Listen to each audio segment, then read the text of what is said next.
Have you ever been stuck? I mean, literally. I remember a few times in our Canadian winters being stuck in the snow. The wheels on my car were just spinning and I wasn't going anywhere. So how do you get that car unstuck? Well, us good Canadians, we know that we need to give those tires something to grip onto, right? So you shovel the snow away, and if you can put something solid under the tires so it has a chance to grip and get unstuck, that's the way out. Sometimes we feel like we're just spinning our wheels in life. We get stuck looking back on our past and we can't get moving into the future.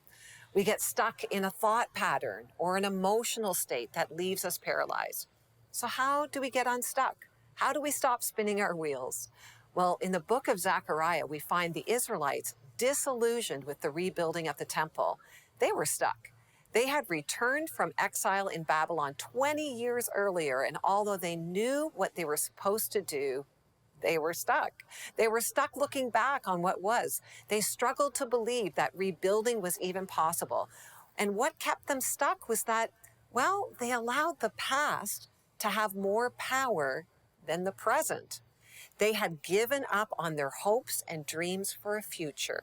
So God, he raised up the prophets, Haggai and Zechariah, to help them get unstuck. And in Zechariah 8:13, we read, "Among the other nations, Judah and Israel became symbols of a cursed nation. But no longer. Now I will rescue you and make you both a symbol and a source of blessing. So don't be afraid. Be strong and get on with rebuilding the temple." Well, there's what God had to say to them. This is God's word.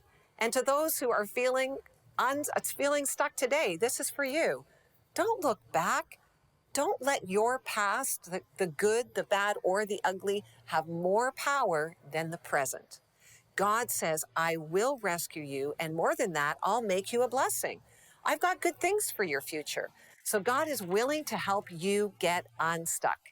You can put your spinning wheels on the solid ground of who He is and what He can do, but it requires something from you. Don't be afraid.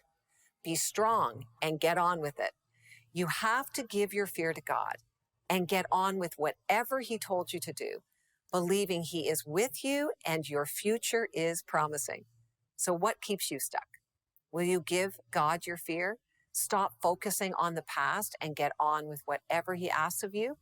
It's a sure way to get unstuck, and that's courageous living.